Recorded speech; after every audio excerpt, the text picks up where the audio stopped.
Seguimos hoy con la segunda carta de Pablo a Timoteo, en el capítulo 3, lo que conocemos como el testamento espiritual de Pablo a Timoteo.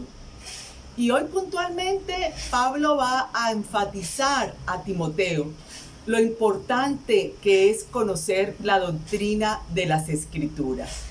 Recordemos que Pablo hasta este momento solo conoce el Antiguo Testamento, porque él no conoce lo que se va a escribir de los evangelios. Los evangelios van a ser escritos mucho después de su muerte. Pero entonces hay que tener en cuenta este énfasis que Pablo le está haciendo a Timoteo, su hijo en la fe. Y en ese primer punto quiero reflexionar, porque la experiencia de fe precisamente nos invita a hacer discípulos, a enseñar a otros para que el dinamismo de la comunicación de la salvación siga. Y Pablo va a mostrarle a Timoteo dos puntos sobre los cuales él le ha enseñado. Uno, las circunstancias de la vida deben ser leídas a la luz de la palabra. Ya lo dice el salmista: tu palabra es lámparas para nuestros pies, Señor. Y Pablo, al contar todo lo que le ha pasado por el evangelio, le recuerda a Timoteo que a pesar de todo lo que ha vivido, no tiene duda de que la verdad de Jesucristo es lo que él ha enseñado, dejándonos hoy un criterio para reflexionar en nuestra vida personal, que a veces creemos que todo aquello que acontece en nuestra vida y que no nos agrada no tiene ninguna importancia.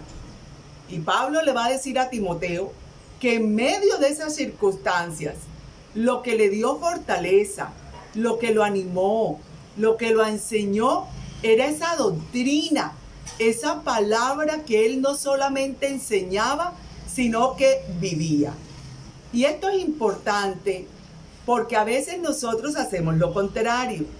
Nosotros, en vez de pedir que sea la palabra la que ilumine nuestras decisiones, nuestros acontecimientos de vida cotidiana, nuestra manera de pensar, lo que vamos a hacer, cómo estamos viviendo, hacemos lo contrario.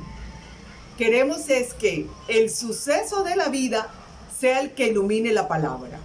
Me explico. Primero miramos lo que acontece y después buscamos un texto bíblico que se acomode a eso que acontece.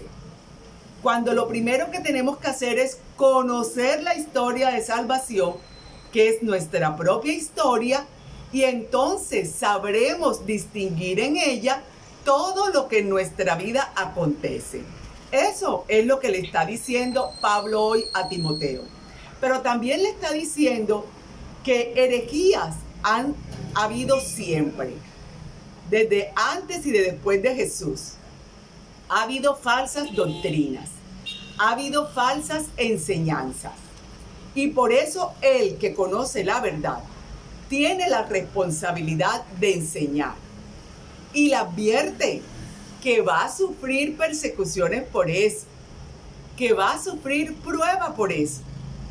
Porque así como ayer veíamos a los fariseos despreciando y queriendo probar a Jesús, nosotros también a veces queremos probar si lo que Dios dice es verdad. Nosotros también buscamos cómo acomodar los acontecimientos de nuestra vida a una enseñanza, aunque sea en nombre del evangelio, pero que está alejada de la enseñanza de Jesús. Y esta advertencia de Pablo a Timoteo también es para nosotros. Hay que tener cuidado en no buscar esas enseñanzas en las que acomodamos nuestros sucesos de vida para que aparentemente todo esté bien, para que aparentemente yo no tengo ningún compromiso con mi vida, yo no tengo ninguna responsabilidad en mis situaciones, y Dios, que es bueno y Dios, que es providente, va a hacerlo todo, cuando se nos olvida que nos dio la libertad, la voluntad y la inteligencia para nosotros participar de manera activa en nuestro crecimiento personal y espiritual. Y ese es otro elemento, que no separamos la experiencia espiritual de la vida, porque nosotros somos integrales, no separados. Por eso lo espiritual es una de las áreas del ser humano, no la única, pero tampoco va aislada, sino que al contrario, es esa área espiritual la que dinamiza todas las áreas de mi vida, como es la social, como es la de crecer humanamente, la intelectual, la afectiva. Todas las áreas de mi vida son iluminadas por la palabra. Así pues que hoy tenemos un llamado a ser discípulos, pero también a enseñar bien y a dejarnos enseñar por los que saben. Y a dejar que la palabra sea la que ilumine nuestros acontecimientos de vida sin pretender acomodar la palabra para que todo vaya pasando suavemente, para que yo no tenga que hacer nada. Y Pablo por eso se lo va a decir.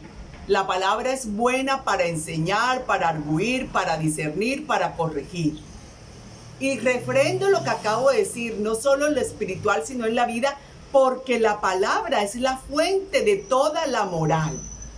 La palabra de Dios es la fuente de todo el comportamiento ético. La palabra de Dios es la fuente de muchos ordenamientos jurídicos. Así que la palabra trasciende lo espiritual para tocar todas las dimensiones del hombre. Y vemos a Jesús todavía en el Evangelio de Marcos, en ese capítulo 12, del versículo 35, cuando después de esos diálogos con los escribas, llega al templo y ahora es él el que pregunta, pero no para probar, no para corchar. Él es el que pregunta, ¿por qué el Mesías es descendiente de David? Porque los escribas y todos pensaban en que como hijo de David, el Mesías a su imagen debía ser guerrero, debía ser rey, debía ser profeta, debía ser de talante, de estirpe humana. Y Jesús lo pregunta para recordar que el hombre, que ese hombre que es él, encarnó precisamente la divinidad, trajo para que conocieran al Padre, pero aún así sigue siendo hombre. Y por eso David lo llamó el Señor. Y Jesús mismo nos va a advertir que todo el que llama Señor al Señor no va a entrar al reino de los cielos. Porque Señor es uno de los títulos mesiánicos de Jesús.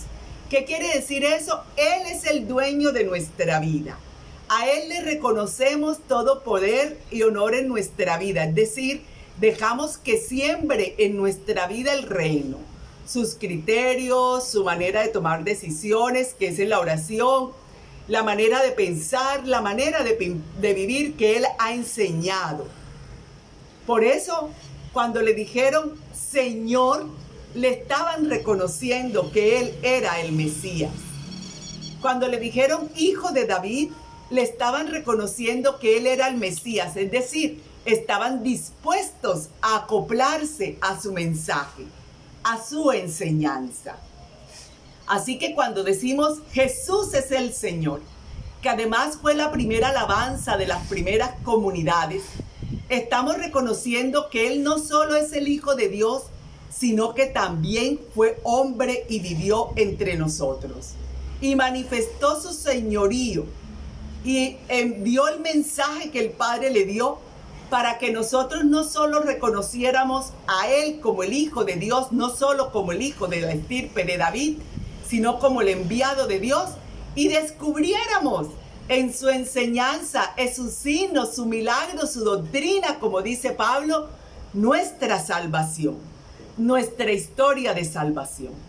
Ven Espíritu Santo, ayúdanos, porque es siendo discípulos, primero de Jesús, así como Él lo fue del Padre, al igual que María lo fue de Jesús, pero también enseñando la buena doctrina y dejando que sea la palabra la que ilumine nuestras situaciones de vida. Ven Espíritu Santo, ayúdanos a perder el miedo de conocer la palabra, de escrutar las escrituras, como dice Pablo, Al contrario, anímanos, sedúcenos, tú que la inspiraste en los autores sagrados.